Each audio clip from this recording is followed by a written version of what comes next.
This is the Voice of Land on the Big Play Network with your hosts, Kevin Arnold and Jay Banky. I know that the game of basketball is now positionless, but can you really win when you don't have guys that truly play one position or the other? We'll talk about that right here on the Voice of the Land. I'm one of your hosts, Kevin Arnold. Alongside me, as always, it is always Positive Jay sitting on the other side of the table. Thank you so much. Back in my nice, comfortable position. Thank you so much for filling in last week. I was truly on assignment last week. No, that's what I said. I was like, normally we say you're on assignment when you're on vacation, but I was like, he technically is on assignment this week. I was working like all weekend long with the NBA All-Star Weekend in town. You know, the city of Cleveland. You were grinding, my friend. You were grinding. Oh man, Saturday especially. I think it was like a 14-hour day. Boy, I don't even know. I can't even remember most of that anymore. It was a long day, but it was fun because it is one of my favorite weekends out of the year. You guys know how big of a basketball fan I am, how big of a basketball historian I kind of am, and kind of seeing some of those. It wasn't necessarily the celebrities last weekend. It was the legends of the game of basketball. That was kind of cool to see in person, guys. I never thought I would see like David Robinson walking into the Celebrity All-Star game. Like that's where I got goosebumps, not seeing Megan Fox sitting courtside. David Robinson is one of my favorite all-time players. The Admirals. How tall is that dude in person? Because I've seen Z close, and tall. Unless you see him in person, you don't know like how big they are. Yeah, I wasn't close enough to see like the exact, but those guys, like when you get up next to them, it's like skyscrapers next to you. Mm-hmm. So that was all cool. We are back to basketball, and we did post a poll question out there. We'll get to that here in a little bit. We are also joined by our AI system audio, or better known as the producer extraordinaire behind the proverbial glass. That is Peter Tellep. We are a part of the Big Play Network and partner with LPV Productions. We are sponsored by Vector Technical. They will get the right person in the right job the first time. And DP Construction LLC. Reach out to them for all your concrete construction needs. 330-217-4999. That's 330-217-4999. And more information, how to get in touch with Vector Technical and what they do for you later on in the show. You can always catch the show live, as you might be doing right now, on Twitter at VTL_pod, and on our Facebook page at Voice of Land, or at VTLCLE, because I guess there are @ signs actually on Facebook, I recently found out. Don't know, but oh well. You can also follow us on Instagram at VTL_pod as well, or follow Big Play all across, and you can catch us live on their Facebook page and YouTube channel, Big Play Live. And of course, audio all the time. Our friend, the AI system audio, will get just the sound version. If you don't want to look at our faces, you can listen back to the show throughout the week on Google, Spotify, Apple, or any of your major and favorite podcast platforms. Before we get into our Cavs conversation, though, something a little bit different. Whether this becomes a segment, and we thank Illegal Handful of Face to the Face, our buddies over there, for kind of the idea when they do their shout outs on their show. Make sure to follow them on Twitter at Ham Illegal. They go live every Tuesday night at 6:00, unless they're out live and they got changed the day of the week. But they do their shout outs at the beginning of the show. I thought, with kind of things going on, because we know how much sports is important to us, but there are things that in life that are important to others, that in sports isn't one of those.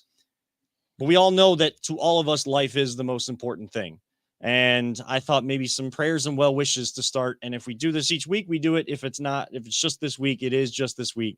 I think we should send some prayers and well wishes on behalf of the show to the people of Ukraine, and even some of the people in Russia affected by the conflict going on over there. The civilians, some of the soldiers involved in the combat, people from Cleveland. There's a lot of Ukrainian descent here, and all of the politicians, the world leaders in NATO, things like that, who are having to kind of figure all this out and see how we can stop this from becoming a much bigger conflict and prevent any more casualties with some of the unfortunate ones. We send all our prayers and condolences to those who had to have suffer from loss in their family. I also want to make sure that we send prayers and well wishes, and unfortunately with condolences, to one of our friends, Dale Davidson. He is a content teammate over at ESPN Cleveland. Today lost his brother-in-law, and it that's never an easy thing when you're dealing with loss in your family. And, Peter, for us, and even in conjunction with VTL, LPV, CVC TV, Cleveland Crunch, continue condolences to our buddy Mike Allen's family. It was his birthday yesterday. I've been thinking about him a lot every single day, but especially, this weekend, kind of seeing that notification pop up. And at times it doesn't feel real still. One of the best cameramen out there and just best guys. And that's why at the end of the show, yes, again, sports is important to us. And that's why I say, don't let anyone ever tell you it's just a game, because I'm trying to connect with the people that have been told that like sports isn't something that can be an important thing in your life. It can be.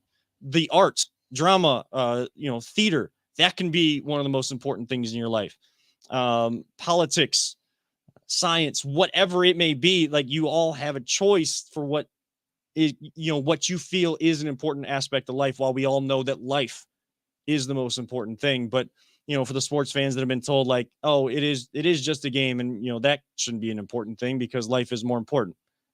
You can still understand life is the most important and have a love for sports, but also, at the end of the show, we started adding all gas, no brakes. And that is a mantra that, maybe Mike didn't start, but something he lived by, something he said all the time, and something that's to honor him in just maybe even the smallest way. Something that I'm going to kind of take on and be a part of our process. Jay, any prayers or well wishes? I know it's kind of a, solemn start to the show, but I mean, I think it's important to always totally recognize what is important and things going on outside of here. I'd like to give thoughts and prayers also to Dale and his family. Like me and Dale pretty much came up the exact same way. We're both callers to the RBS show, and he went to school for it. I'm doing a podcast. We just went different ways, but we've always been pretty good buddies throughout the way and supported each other. And to hear what happened to him is just heartbreaking. But on a lighter note, we'd like to also congratulate RBS on 15 years. I mean, Kevin, you're trying to get in the business, and Peter, if you last 15 years in this business, you're doing something right. And it's not easy to go 15 years and still be rated number one by Barrett ranking. Sports Media. Yep. That means they're still going their best at it and getting better and better. Yeah. Huge shout out to them. Audio or Peter? Well, I didn't know Dale, but you hear something like that and it's just tragic. But definitely my condolences out to Mike Allen's family. It's still weird because I still have voicemail from Mike on my phone. Mm-hmm. You get that notification that it's his birthday, and it's just like, and it hurts because what a lot of people don't understand, like when we go out and we're filming the Mm-hmm. sports, there's a certain knack that you have to be a cameraman doing sports. Yeah. Because some people don't, it's hard to follow the ball in a lot of sports. Jacob helps me. He does the crunch games and he does a really good job. He's good at following the ball. Mike was good at always following the ball, but Mike instinctively knew like when to get those other shots. Yeah. Like the two players like talking to each other after, during a pause in the action, or to grab the fan reaction. And he just instinctively knew those shots. And it probably was just from his love of sports and watching sports that he kind of would just know what to, like, before I could even say, hey, get me show me the cheerleaders, because they're, it's a timeout. They're the cheerleader cheer. He'd be on it. He just like instinctively knew where to go. Miss him a lot. It's a difficult thing. I think people think it's really easy. Like people think doing radio or doing a show like this is easy. Trust me. Last week I learned again, like sitting in this seat's not like easy, but it's a lot easier than that seat. Driving the bus is hard. Hats off to you, Kevin. So it's not easy, man. And of course, my condolences and well wishes and thoughts and prayers go out to the people of Ukraine. Like I said before the show, we found out, like, I knew part of my family was originally from that area, but kind of going into like the maps, you can see like, oh yeah, it's a big chunk of like the Western Ukraine is where like my dad's family originally came from. So it's just a terrible situation over there. And if I say anything about that, it's just Yeah. I mean, I'm not going to get into the politics of any right. of this. Just there's right now, all I'd say is we all just need to unite together and not fight with each other right now and just appreciate what we have here. Because look at what those people are going through right now. Like, I'm sitting in a nice, cozy studio with Kevin and audio here and just hanging out. Like, Yep. And these people are sitting in bomb shelters, don't know if they're going to die instantly. Right? Yeah. And again, not getting into the politics of it, there's a lot of people suffering from all different angles with what's going on over there. And there's, there could be implications that spread further, and we don't want that to happen. And you're right, Jay, it is time to unite. And one thing that does unite us all the time, and it's sports, and a team that kind of needs to be all gas, no brakes. Speaking of the late, great Mike Allen, who was very instinctual and a great cameraman, but just a great person overall. He was a big basketball fan too, big sports fan overall, and he'd be saying the same thing about the Cavs. It's all gas, no brakes. They got to try to make this push to the playoffs. If you've gotten this far, you got to try to get the experience on the brightest lights. But unfortunately, the injury bug, it's kind of trickled over from Brown season as Cleveland fans, and in a different way, of course. But like now we're dealing with the injuries for the Cavaliers. Darius Garland, the back cannot get right. Karis LeVert gets hurt in practice after the All-Star break. You just have Rajon Rondo go down as well. You have Brandon Goodwin and then maybe some 10-day contract guys playing guard for you. Got a win last night, which is good. But we posted the poll question out there today. How concerned on kind of going on a scale of 10? And people, there's other, sports talk guys and podcasts that have kind of talked about panic button in different ways. I hadn't really seen the scale of 1 to 10. It's the same conversation, but just asking in a different way. Jay, I know you responded, and before we hit the break, I gotta, kind of hear more from you because you responded on Twitter. People may have saw that, but remind the people where you're at. We did like 1 to 3. No, I said 6. Yeah, I said 1 to 3, but real that can change instantly. Like I'm on the fence until what was the next one, like 4 to 5 or whatever it was, or 4 to 6. So I gotta see what's gonna happen with Garland's back. He's my main concern right now. Like, he is the motor that drives this engine. Like, when he's hurt, we hurt offensively big time. It shows the last 3 games that he was out. But yeah, I'm not that concerned because this team just keeps finding ways to overcome stuff left and right. Like, we had a lot of injuries. They're unfortunately starting to pile up, but they keep finding a way, man. I think this is actually gonna, in the long run, is going to make them better because they're overcoming a lot more adversity than we expected. Yeah, you want to see this, I guess, now. I mean, you're trying to make a stretch run, and honestly, guys, every single game for this team is important. I know that people are saying, well, Darius Garland playing the All-Star game, but able to sit out these games against Detroit that you should have won, but you didn't. And against the Wizards, not a great team. You can sit him there and maybe play him in some of the better games, maybe try to find him more opportunities to rest because he was playing a bunch of minutes and not really used to it. He's dealt with injuries in the past, hasn't been able to play full seasons in the past. So, and coming from a guy that's dealt with back injuries for different reasons, now 30, about to be 31, I had them young around 14, 15, and they haven't really stopped. And there's days where your back feels good. There's days where your back does not feel good.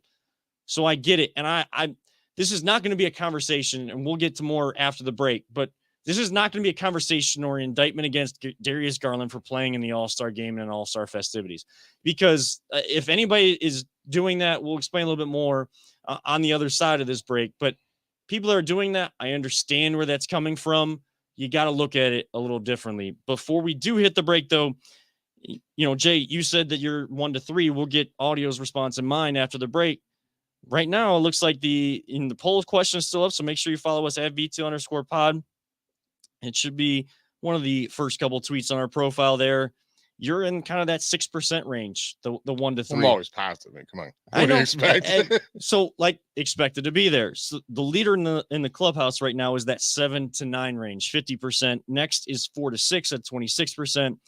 10, scale of 1 to 10, basically the panic button is at 18%, and the 1 to 3 is at 6%. So make sure you keep responding to the poll question while we're here. Hit us up in the comments, whether on we can see most of the Twitter and Facebook ones if you're watching there at Voice of the Land or at Big Play on Facebook and at VT_pod on Twitter. Hit us with some comments. Where are you at with this team? Are you concerned about the injuries, or is it maybe coming at the right time to build some adversity that will allow this young team to be battle tested? Audio, myself will answer that question and get Jay's more thoughts on that. But we are going to hit our first break of the night. You are tuned in to the Voice of the Land right here on the Big Play Network. Whether you're looking to hire new talent or start a new career, Vector Technical has you covered. Vector Technical is a 28-year-old staffing firm that has helped thousands of job seekers advance in their career with reputable partners throughout Northeastern Ohio. Vector Technical is more than just a temp agency. With an above-average hire-in rate of 1 in 4 candidates, Vector works hard to connect the right person with the right opportunity the first time. Vector Technical hires for skilled manufacturing and light industrial work and is sure to have a career that you've been looking for. To learn more, visit our website at www.vectortechnicalinc.com. Welcome back to the Voice of the Land right here on the Big Play Network. Kevin Arnold alongside Always Positive Jay and Peter Tellup. And we went to break kind of talking about the Cavs. Our poll question of the week: how concerned are you on a scale of 1 to 10? This team really doesn't have any guards right now. They have Brandon Goodwin. I know they just signed a guy on a 10-day contract. I don't have that name in front of me, but they're down Darius Garland. And something Frazier is his name, by the way. Frazier. That might be the guy. That might be the Frazier from that was part of when Penn State was kind of making almost like they almost made like a mid-major type run in the NCAA tournament or the Big Ten tournament. So is that Tim Frazier? I'm trying to find it. I click on his name. I'm getting a blank page. Thank you, ESPN app. Yeah, it's all right. It's all right. But again, you're going to have to do these 10-day contracts right now because there really aren't a lot of buyout guards. And if they've been bought out after the trade deadline, they've already been picked up. They knew exactly what team they were going to, and it's more so the Nets or something like that. The Cavs really don't have guards, and it's not even just Garland and Rondo and LeVert. You can go all the way back. I know we traded the contract away, but losing Ricky Rubio for the year, Colin Sexton, those are 5 guards that have had an impact on your team throughout the season. Is someone doing voodoo against our guards? I don't know. What is going on here? It was good to see Lauri Markkanen come back, but he was out for an extended period of time as well. So this team has kind of had to go through a lot of trials and tribulations. Peter, on a scale of 1 to 10, how concerned are you about the run that this team is capable of with everybody, even the guys they currently have once they're all healthy, versus where you were maybe just a few weeks back when we were the ones banging the drum, no pun intended, because we got a drum set now in the studio, but we were the ones kind of at the forefront of, even though we can't watch them all the time on the Bally Sports app, how good this team was. It wasn't just a fun team. It was a good team.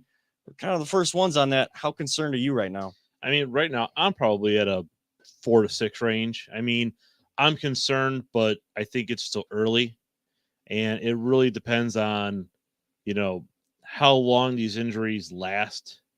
And we've only had, a couple games back since the All-Star break. So let's see what happens. I'm not ready to push the panic button yet, but I'm getting a little nervous. So the LeVert injury, the thing that concerns me is I wanted him to get adjusted with the team, and that's less time. Yeah. He's going to be able to get adjusted to the team before the playoffs. Because he only had 3-4 games with this squad before the All-Star break. And then you go, you play a game on Tuesday, I think it was, of last week. And then you don't play until Thursday of the following week. That's 8-9 days that you could be working together. And then you get hurt in practice when you're working on that chemistry. That's a huge point, Jay. LeVert isn't able to get in the mix with this team and find how his game really fits in. It seemed like, I know Brian Windhurst on RBS and other places had talked to, senior writer for ESPN with the NBA. He was talking about how LeVert doesn't play any defense. It's awful. And he was right about that, but it seemed like he was already ready to buy in because it's just something about this culture that a guy walks in the door in the middle of the season and it just has like this change of heart. It's not that LeVert can't play defense, but it's I the think he's willingness. given a lot better effort with us. Right. It's the effort. It's the willingness to give that effort. Defense is 90% effort. If you want to play defense, you can play defense. I mean, there's guys obviously that are just kind of the older guys that are just physically can't keep up no more. But when he's a physical dude. Like he's very young and athletic. If he wants to play defense, it's effort. And when you see, like we were talking on this last week, if you see everyone else around you giving 100% effort and trying their hardest, you're going to buy right into that. And that is just kudos to JB Bickerstaff on building one hell of a culture here, man. And you better buy in or get out. Yeah, I mean, you're just not going to do that because people are just going to look at you sideways, and you don't want that. He's a competitor. This isn't a bad team. This isn't the bottom of the barrel team anymore where, guys can just lack effort. And, he was scoring a lot of points those last couple games for Indiana before the trade happened. I think he, scored close to 50, if not 50. I think it was 42. 42. That's what it was. And, he probably had a lot of energy in the offensive side if he wasn't playing defense in Indiana, but it's true because he was able to do that because there wasn't a system, there wasn't a culture. They were kind of in between whether they're competing or not necessarily tanking, but just not enough talent to win at the end of the day in Indiana. And you can't do that here. Like he needs to sacrifice some of the energy he had to score a lot of points to then play defense. And as he gets accustomed to the team, he gets in Cleveland Cavaliers shape and conditioning, then you start to have a little bit more energy for the effort on the defensive end, but still able to score and pick your spots on the offensive side of the floor. Being hurt, he doesn't have the ability to do that. And now he's got to rehab an injury, get back in regular shape, any conditioning he loses, plus getting Cavaliers culture shape, what he needs to do for this team. Then Garland with the back. Again, I mentioned it before the break. If anybody's kind of getting on him or the Cavs organization about, allowing him to play in the All-Star game, I understand, and that's fair to have that opinion. I'm not going to do that. I don't think any of us here are going to do that because it's in the city that you play for. You guys are, it's part of a core that's clamoring for this city. And it's also his first ever All-Star game. And I'm sure those days, it was probably a pretty good days, or at least running on adrenaline wise, it was pretty good days, feeling wise for his back. Again, someone that's dealt with back issues myself and still at a young age, and they're probably only going to get worse. Trying to work with the resident doctor and physical therapist of the show throughout the rest of our lives together. But there are days your back feels good, and there are days that your back does not feel good. And once back problems especially start, and any injuries. And this is a credit to Gerard Cherry, another friend of the show, former guest of the show as well. He says it all the time too. Once the injuries start, they unfortunately don't stop. And the back is one of those spots that is very tricky. So if rest is the answer, okay, if the Cavs can figure it out, string a couple wins together. Jay, the only problem is, have you seen the schedule in the month of March or the next couple weeks? March Madness. March is going to be a tough month, and we are definitely going to have a tough time with it. But if they can get through this with just staying afloat around 500, it's smooth sailing from there. Right. But March is a gauntlet. I mean, they call it March Madness in the NCAA.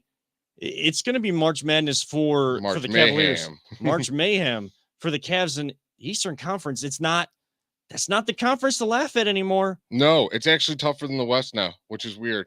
Of course, our team comes back, and now the East gets tough. That's just Cleveland's luck. Well, this is what happens. Can we blame KD? Like he was kind of that first big man to come back. That don't bother me really. No, because when you go and play the West, it's going to be easier for us. Like when you're playing against tough competition all the time, it's just going to make you better. I mean, you want more parity in the NBA too. Like the Western Conference was controlling everything except for that championship by the Cavs in 2016. I mean, 2015 was the Warriors, 17-18, the Warriors. 2019, I'm trying to go back, and I know 2020 was the Lakers, so there's another Western Conference team. Last year, Celtics somewhere in there. Last year it was the Bucks, but I mean, you've seen a lot of Western Conference dominance, but usually it's just the East is, you have 2-3 really, really good teams and a bunch of all right teams and a bunch of scrubs. Where And- the West, there's usually like 9 really good teams, and 4 of those are elite teams. Now the West kind of fell off a little bit. And, you know, maybe LeBron saw that coming. That's why he went there. well, yeah, probably. And He's a smart dude. But unfortunately, the Lakers aren't really helping him out very much. No. So, you know, since they won that championship, AD, a guy that can't stay on the floor, Westbrook is just, building. Westbrook is hitting. Oh, I got that. I mean, he's building houses out there, building something out there, but it ain't championship caliber basketball. I just don't understand how you still have LeBron, who is capable of being the best player on the floor in the entire league in year 19. And you're the Lakers, and you're not utilizing that. Like, he brought you a championship, and you're just gonna let it crumble underneath. And I'm not getting it. This would have been a better conversation for last week and not this week. You know, the comments, the flirting that LeBron did. I already knew that was gonna happen. I mean, he loves doing it. He loves doing it, and he still loves this area. Like he still is so proud of, and yeah. He can have as big of a head about himself as he wants. He's proud of himself from coming from Akron and like the life that he had in Akron from Northeast Ohio. He's proud of what he's been able to do to become one of the biggest global icons we have seen and one of the best basketball players we have ever seen. Would you want him back after his contract's up with the Lakers? Would I take him? Yes. Do I want him back right now? I think what this team is building, it's a whole different thing where it's a young core that is trying to find a way to win together, and unfortunately dealing with those injuries, and they're not right now. All of them aren't building that chemistry as the lights get brighter and brighter and brighter. I kind of want to see what this Cavs team and this Cavs core can do, and what kind of supplemental pieces they can bring in. That's not just brings in the saga, the notoriety, the bright lights when they're not needed of LeBron James. That's nothing against LeBron. That's nothing. If he were to come here, I'm not going to be upset about that. But I think that let's see what this team can do now that they've actually built a team the right way. And it's a collection of talent, not one guy overshadowing everybody else. See, I want it unless they already won one without him. And the only reason I want them to get one on their own. Right. So when they win, I want them to be like, Garland led it, Allen led it, Mobley. I want them to have all the praise because and I love LeBron, but if he came here and they won it, it'd be Cleveland, this is for you. It'd be the LeBron show, and then the rest of the Cavs players. And I wouldn't want any of the attention taken away from those young guys. Now, if they won one, and then LeBron came back, I'm like, you can come tag along. You can come tag along with the champs. Yeah, I don't know, Peter. Would you take him back?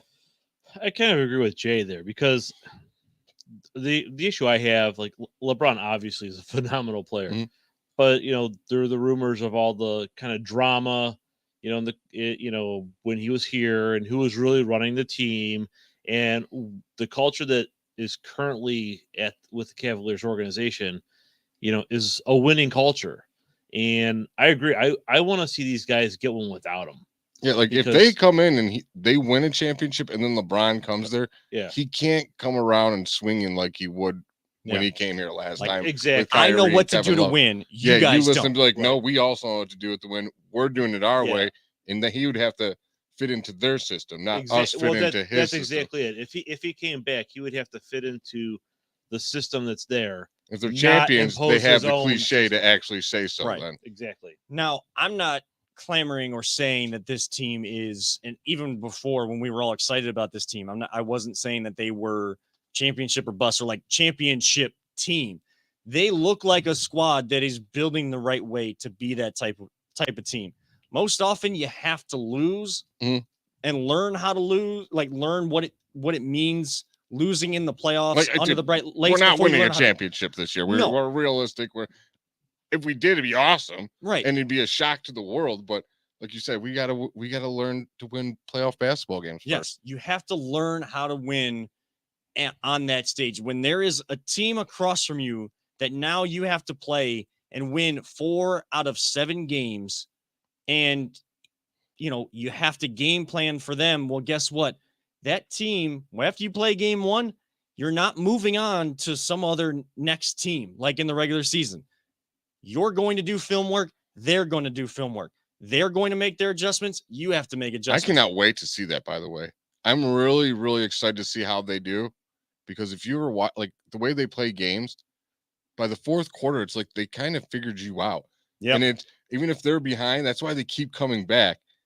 But if it's 7 games and they figure that out, who knows what that team's capable of, man. I'm so curious to see how they play in that series. And now this is just an opinion, but I think that this team started to maybe buy into some of the hype that as people started to notice them, eyes started to be open about the Cavs. They started to, kind of think that about themselves instead of we still have to go out every single night and earn it. And now you're allowing the bad teams like Detroit, teams like that to beat you on any given night. But that's also going to happen because we're getting into the part of the season where those bad teams with some young talent, they know that they're not necessarily going anywhere. And they're just trying to find any sort of chemistry, any sort of, culture elements that they can look to build on or put the foundation in place moving forward. They know the Cavs are a good team. You're going to get, it's as cliche as it sounds, you're going to get every team's best shot at you every single night. And you got to be prepared, but you also got to have your main horses along for the ride. And hopefully it's not very long for Karis LeVert. It's not very long for Darius Garland. And even Rondo, or if they can find someone on a 10-day contract that does just enough for him into that rotation. Well, what is your concern? I don't think we got your answer, Kevin. My concern would be in that 4 to 6 range with this team, and it's closer to the 6 than it is the 4, but I can't go all the way into a 7 to 9 right now because we don't have more definitive answers of like how long these guys are going to be out. How long does this team have to play without them? If we knew it was 6 to 7 weeks without Garland, I'd be at a 9. Oh yeah, I'd be at a 10, probably 12. But right now they're just kind of saying we need to do a little bit more. We need to do more for the player to figure out how our medical team, and they're sponsored by the Cleveland Clinic, one of the best medical systems in all the country and all of the world. We need to figure out how we can best help the player because we can get him on the floor, but we want to have him on the floor for more consecutive games than we're getting him right now. How can we do that for him? So I'm in a 4 to 6, and I'd put it at a 6 right now. But I know that this team can still make a run of the playoffs, and that is the biggest thing. They need to get in the playoffs, and they need to be a top 6 seed. That has got to be the goal moving forward. You don't want to be in that play-in tournament at this point. I think it would benefit this team as they get guys healthy to at least have that 7-game series to try to get as much experience there. And then, just see where you go from there. Once you get in, hey, you gain some confidence by getting a playoff win. You start stacking them together. You can move on. But it's got to start with getting a top 6 seed. And I think that's where this team needs to start. But we need to hit a break right now to let you guys know how you can get some voice of the land gear yourself. And, of course, a message from our other sponsor, Vector Technical. You are tuned in to the Voice of the Land right here on the Big Play Network. Are you struggling to hire the right talent or maybe even find the right career?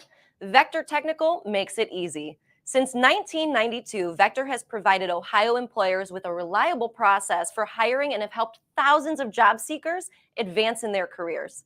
Vector Technical is more than just a temp agency. We invest time to get to know each client and candidate personally. Vector places people in job opportunities that they are truly excited about.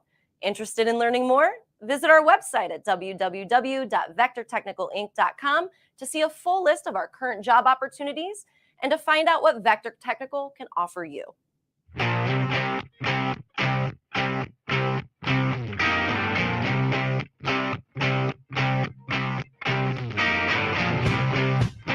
Get your gear at voiceoftheland.com/shop.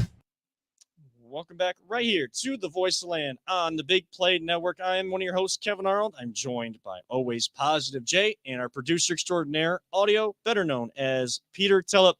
We've been talking Cavs to start the show, and want to switch gears a little bit. We got a couple segments left, and I know you guys didn't really get a chance to talk much NFL, and nobody's really talked MLB because there's nothing to go off of. All we know is that the MLB is locked out right now, and tomorrow is the deadline, Monday. And if you're listening after Monday on podcast, you're watching the show back wherever you may be watching it, you may already know if there's going to be a delay in baseball games.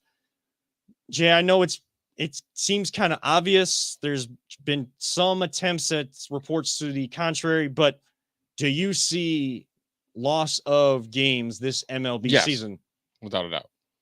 These guys can't, their negotiations is a joke right now.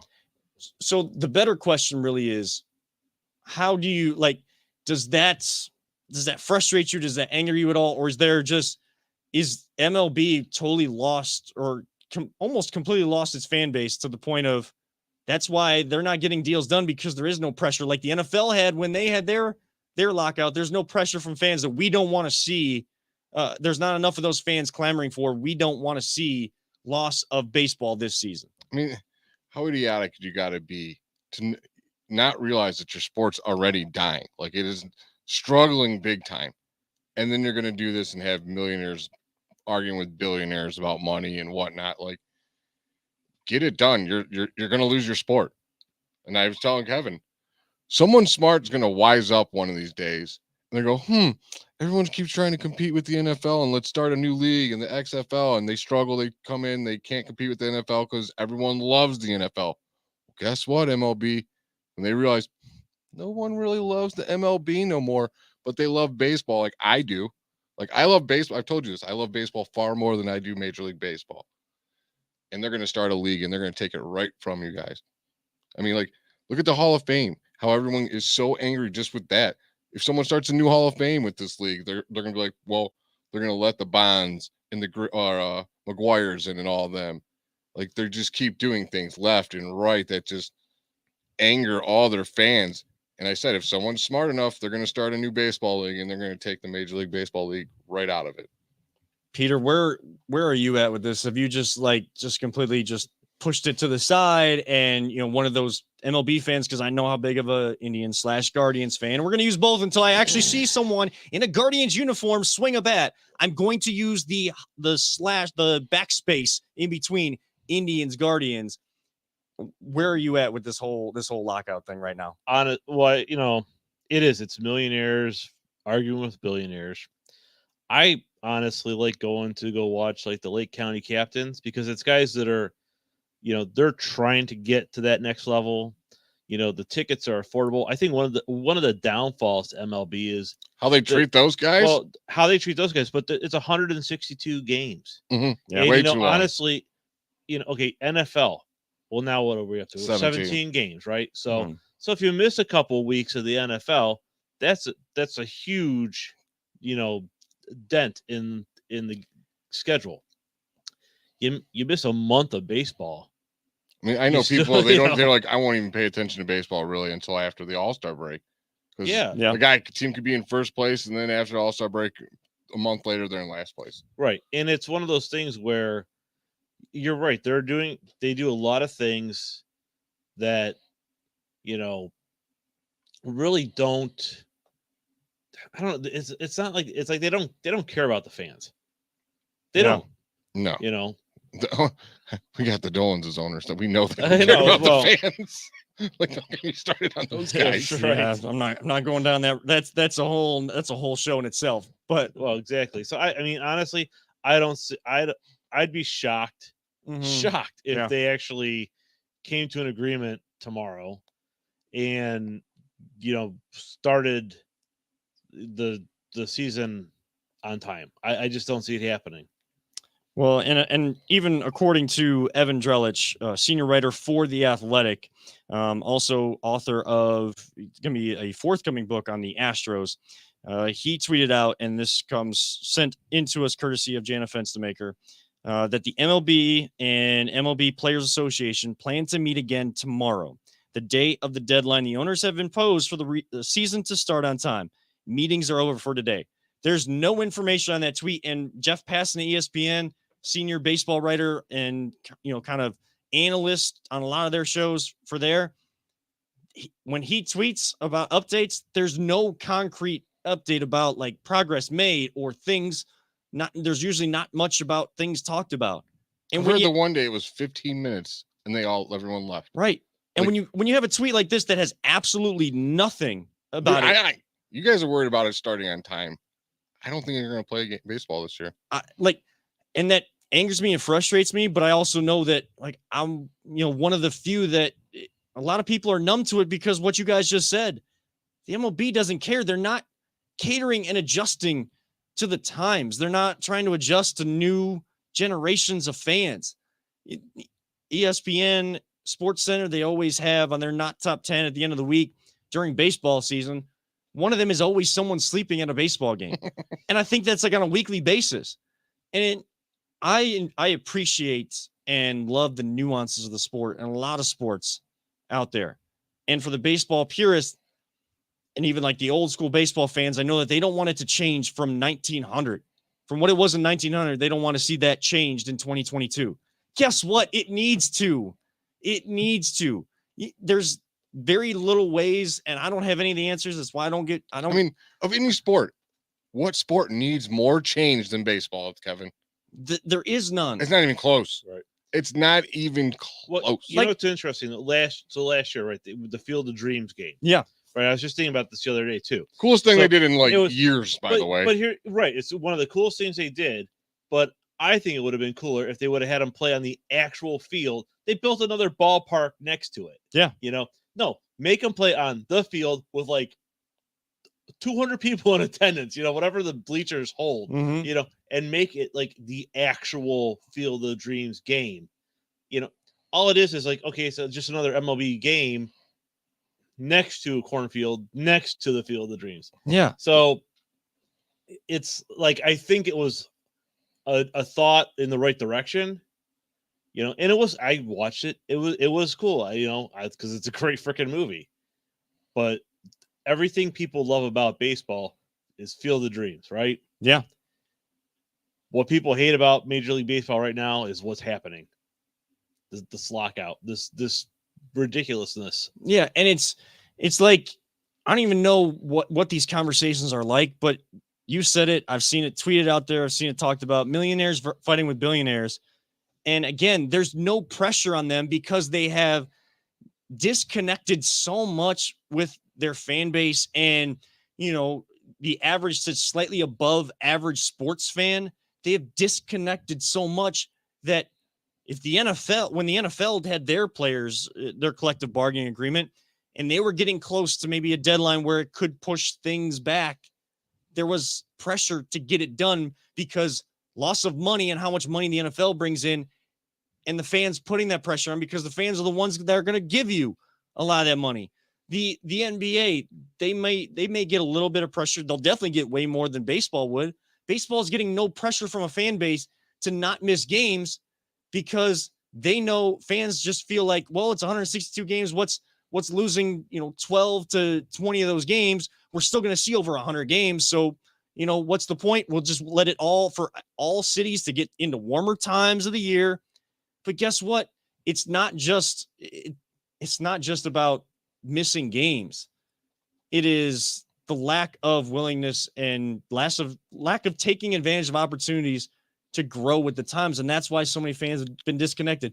They're arrogant. That's the bottom line. They're guys, extremely arrogant. Like here's the point. They striked in, what was it, 94? 94. Which screwed the Indians because they had an awesome team. They didn't get to finish. How huge was baseball in 94? That's when everyone knew who Ken Griffey's, Cal Ripken's, Barry Bonds, Alex Rodriguez. Like these guys were the stars of the world. Like baseball was bigger than the NFL and the NBA. And they striked and it hurt them. Right now, they don't have anything like that from the 90s. Well, exactly. There's no mega stars that everyone loves. People don't die to go to the baseball games anymore. And now they're going on strike and they will not come out of it like they did before. Well, and what's interesting is you're right. They don't market the players well. Nope. Oh, they're terrible. Francisco Lindor, who apparently, after he left Cleveland, I don't like being called Frankie, which I think honestly kind of soured a lot of people to him. Yeah. And he was probably one of the brighter, stars that people would recognize, right? And they do a terrible job with it. But I was going to ask you guys a question. What are your thoughts if Major League Baseball said, you know what, 162 games is a lot. We're going to do 82. I would like it, actually. They won't. They've already, like, the players, I believe it was, who used to be the first baseman for the Cubs? Guy beat us in the World Series. Anthony Rizzo? Yeah. He wanted less games. He's like, and they pushed for it. And the owner's like, no. I mean, that's just less money for us. They always resort back to money. Yeah. Yeah. Reduction in games. Maybe not 82, maybe, something still. Just a reduction, Just a reduction. Yeah. Well, I was talking like serious reduction because then you're talking about, okay, how's attendance at MLB games? Probably. I mean, here it's not that good, but you go to like certain baseball towns, it's good. Chicago's, that warmer St. months, Louis's. people walk up and buy the tickets. Warmer months, right? Because in end of March, April, even most of the way through May, it's a crapshoot in Cleveland whether or not you're going to get snowed on. No, I totally agree. And when kids got out of school, a lot more kids go to games and stuff like that. I mean, you got to be able to connect with when most of the cities can get most of their fans in. And heck, letting a guy flip his bat when he hits a big home run, like allowing guys to have a personality. That's a problem. In the game of baseball. That's a problem for them. Nope. I don't understand it. How is that a problem? Baseball is like golf, guys. Swing. Oh, golf club. Yeah, it's not like golf, but yeah, sure. And like it just boggles my mind that they ignore like the massive problems they have with these small market teams not being able to compete with large market teams. Yeah. And they just ignore it. Like they don't care. Like I said, they're just so arrogant and they just think their way is that it's their way or the highway and it's the way it's going to be. And they're losing fans just left and right. And we've only hit like the tip of the iceberg with the issues that. I mean, I could go on forever with the issues of baseball, but I mean, I'm frustrated, but I also know the reality of the situation is, and we keep it real here on the Voice of Land. There's more than likely going to be a loss of games this year. There's going to be a delay in the season because you're going to have to give guys enough time, and especially pitchers, enough time to get just enough reps to get stretched out for the season. Well, pitchers and catchers would be reporting already. I mean, they would have been we probably would be seeing the first game coming up tomorrow or Tuesday for spring training games. And we're talking about, we haven't even gotten to that point. We're talking about this could be pushed back however long. All I know is get out. If you love the game of baseball, get out, support NCAA, high school, and the minor leagues I think are still going to be allowed to play. So get out and support some of those young players and see, just enjoy the game of baseball and show that, hey, MLB, you got baseball fans out there, cater to them, and let's get this thing rolling. She played on your fiance played on my softball team last year. How many fields are sitting there packed with people that love to play baseball? Yeah. Every day of the week that place. And there's places all like that all over Ohio that I know of. That every Sunday there's thousands of people playing softball and baseball. People love the game. They just don't like what the Major League Baseball people are doing. Not to mention the writers too. That's a whole nother conversation when they're Hall of Fame snubs and whatnot. Yeah. And again, could go on and on and on, but we'll at least talk baseball here because I don't think there's enough people at least talking about it. And I understand why. And it's for all the reasons we mentioned and then some. So I mean, like we're connected. Me and you're connected to your grandfather through baseball. I'm connected to my dad through baseball. Yep. Like it's ingrained in us. Like we're going to have a baseball themed wedding. Exactly. Like baseball is still like Americans still love the game. And they're just killing the Major League sport. They're like, oh my God. They're killing the professional aspect of it here in America. And it's sad to see, but hopefully they get on the right track soon. I mean, we're talking baseball. We're not even talking Browns on here because really there's not a lot going on. It's still the same thing. It's still just there's rumors that we might be signing David and Njoku. There's your Browns news for the whole week. Good. Yeah, good. Yeah. Well, I mean, it's something there's no combine. Like we'll talk some combine, I think, next week and stuff like that. Yeah, But that I mean, doesn't start to the end. Like we got plenty of time Yeah. to get in the NFL offseason. We're not getting into all of the rumors, whatnot, rumors. blah, blah, blah. Baker does this, doesn't do that, whatever. Baker is the reason for everything bad that happens to anybody, whatever. That's not the show. That's not going to be the show. And we always end the show with some fun at the end. Today, we're gonna kind of switch gears. Something we haven't really talked about on this show ever. We've talked movies, comedy, a whole bunch of things. Haven't really talked cars. Hey, the auto show's back in town. Well, I went today with my fiance. We'll talk about that and maybe some of our favorite cars or the car, our absolute dream car. What are yours? Reach out to us at VTL_pod, at Voice of Land on Facebook. Reach out in the chat of the live stream or tweet at us at Kevin7, KEVANINSEVAN, at Always Positive J, and at LPV Productions throughout the week. We'll have those conversations with you. We'll have that conversation about the cars right after this. This is the Voice of Land on the Big Play Network. Are you looking for a career in manufacturing? Vector Technical has you covered. Vector Technical is a 28-year-old staffing firm that is partnered with some of the biggest and the best companies throughout Northeastern Ohio. The recruiters at Vector Technical will coach you through the entire job process and will help you land an opportunity that you are truly excited about. Vector does not add any additional fees and offers benefits as well as free online skills training through Penn Foster. To learn more, visit www.vectortechnicalinc.com and make sure to check out our job board to see a full list of our current opportunities and apply. Welcome back one final time tonight for the Voice of the Land right here on the Big Play Network. Kevin Arnold, Always Positive Jay, and Peter Tellup alongside you. And after a frustrating conversation about the MLB, we're going to talk cars. The IX Center got bought out. They were able to have the auto show back in town this year. One of the big draws to the IX Center to the city of Cleveland. Always see a lot of great concept cars, the latest ones, families going to shop. My fiance and I already getting a sense of what type of vehicles we're ready to maybe buy that family car and buy like the older versions. Well, these are kind of the years 2022, next year, 2023. Those will be the ones that'll be the used cars that we'll be looking for in the price range, in the price ranges we can actually afford. Gotta say it's always a great time out there. I was telling you guys in the break, it's kind of condensed this year a little bit. Like you see the floor, it's still wide. Isn't something happening to the IX Center? Are they taking it down or something? They're taking the Ferris wheel out. Oh, that's it? Yeah. So it got sold. And then the new owners are taking the Ferris wheel out because there's going to be no indoor amusement park this year. So I don't have to hear that song again? Well, not this year. Thank you. Indoor amusement amusement park. It's in my park. head for the rest of the day. Thank you, Kevin. I had to. When you I said can't stand that jingle.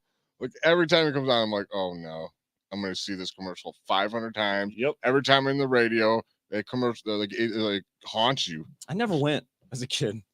I hate it. As I hate a kid, I spinning never rides. went. I went when I was older. It was fun, but yeah, it was basically spinny rides and overpriced carnival. My aunt dragged games. me on a spinny ride once. She made that horrible mistake because I puked all over her. Oh, Don't put me on a spinny ride. That'll I'll just teach throw her. up on you. I feel like a spinny ride in that place. I guess I'm kind of glad hearing that I didn't ever go because I don't know when I walk in there, It's all about the carny food, Kevin. Yeah, that's It's all true. about the Yeah, carny food. that's really what it is. But like the lighting in there, it's great. But like I don't know, like my eyes just never seem to always adjust in there. So like I think that I get motion sickness as it is. Like I gotta take Dramamine before I go to Cedar Point or when we go on our honeymoon to Disney World. Like I want to ride all the rides. Oh, I have to too. I get vertigo real bad now. It gets worse and worse as the years go on. No, The big draw is because it's carny rides, carnival food, indoors in the winter. Yeah. When if you got young that's the kids, draw. but we are talking cars, Anyway. not Yes, we are. indoor amusement parks and Right. terrible jingles. But speaking of like the food, like that's one of the places that the usual stands that go along that side wall, like they're kind of blocked off, and they have more like food trucks in there this year. And some of the That'd be cool. like That's some of the walk-up carny food stands you would kind of see throughout if you need a refreshment in the middle of the place. They have more of those. They don't have the traditional like pizza and Oh, that's cool. It's all about the lemonade stand Yeah. for me. I mean, those lemonade stands at carnivals are just like crack cocaine in a liquid form. And Right. I'll drink it. It's like, another, please, $5. And then I take one for the road. Yeah. Oh, I love them. They're so sugary. And like, I guess the food is still the same. Like, you got the chicken tenders, the fries, the pizza Pretzel with cheese and but, nachos. But like someone Getting like me hungry. that's gotta eat vegan because of some allergies. Like, they had a smoothie place that was dairy free, gluten free, soy free, like allergen free, and the smoothies were amazing. So like, it was kind of cool to see more of the food trucks come in than the traditional style food. But even the old school kind of cars that you maybe gone in the basement at times, or off in that side room, off when you walk in and kind of off to the right there. That's usually my favorite. I love to go see the old school cars. They kind of they were inside on the floor, and it was only like 2 rows when it's usually like 5 or 6. Like, it was only 2 rows. Now there was a sick Charger, like this like neon green with the black on the hood and things. So it got us to thinking, kind of talking about this before the show. What is that dream car? Like, we don't have enough time for a top 3, but if you could have one car right now, Jay, what would it be? I just showed you it. It's I think it's a 74 Himikuda convertible, lime green with black. It's either that, or I kind of want a Hummer just so I can rule the road. And if anyone's riding my ass, I can just slam on my brakes and let them destroy their own car again. Now, what kind of Hummer? Like the new age Hummer where like the No, I want the playing, H1 The OG military Hummer. Okay. So when you hit me, I don't care that you scratch my car. If I get a flat tire, it'll inflate itself. So you I don't want want the bulletproof glass windows. I want it straight military. I want the snorkel so I could ride through swamps and it all, dude. You don't want the crab walking, like the new age. I don't need the Hummer? crab walker. Okay. Although the thing was cool. I'll just drive over anything in this way. Yeah, if I get a Hummer, just stay off the road. That's all I'm saying. What about you, Peter? What would you be your dream ride? Honestly, right now, I used to have a 95 Wrangler, and it was a base model, but it had nicer tires on it, nicer wheels. My Hummer's gonna run that over too. Oh yeah, but it was a 5-speed, but it was one of those things where it wasn't fancy, it was just fun. And if I could, I still look now to see, like, can I find one that I can afford? Where they used to have the old CJ7s or CJ5s. Well, they had the like 5s and the 7s. They had the round headlights. And mine had the square headlights, but it was the same. So it had like the straight dash, but it was like that plastic. But I used to take that thing on the freeway, and inevitably, if my dad was with me on the freeway, pop-up thunderstorm. We would get dry every time he was in that thing with the top off on the freeway. It would rain on us. So like my dad's house, day, you'd love it. My dad's house, there's I think at least got to be a 50-something plus acres of woods, and there's oil wells back there. So there's full roads that go back there. That's how I learned how to drive off-roading. And my neighbor, he had a Jeep, and we used to just hill climb and ride through everything in those things. Never got to drive my Hummer back there, though. Just so much fun. Oh, they're so fun. And I still keep an eye out for one, but someday, maybe. They are expensive too nowadays. Well, I don't want Jeeps hold their value though. That's just it. I can find cheap ones, but they're rusted through. If you find one like a 95 that's like in really good shape, you're talking $10,000 to $20,000. I'm like, there's no way in hell I'm paying that much money for a 95 Wrangler. So what's always cool about the auto show though is like they have the Jeep Wrangler course where they sometimes they'll do the other models, but this year especially it was like the Wranglers and like that new truck version of the Wrangler, the Gladiator, like doing that. So we got a chance to do that, and that was really cool. I know that like for our family car, I think the dream car for Jana and I is the Grand Wagoneer, like the new style of the Wagoneer. Pretty much a bus. I mean, like everybody was checking these things out today, like every single family, but the cost is like, I think the base price may be like $88,000, $90,000. Like, but if you're looking for, at least decent amount of amenities, you're looking at 6 digits. It's like $100,000. Like, that's better get something big enough to live in. That's it, when it becomes, especially when it becomes 6 digits, that's when something becomes a dream car. I guess for me personally though, like if it was just a personal car to drive, it is either a classic or the new age Dodge Chargers. Like those, that was when I was a kid, kind Like of the Fast and Furious ones too. yeah, the Fast and Furious ones. Like when I would go like after graduating high school and stuff, and like get the pictures taken with the family, like as I'm driving a car, like if trying to shop for one. I was always taking a picture in one of those newer style Chargers. I don't know why. I just really like the look of them.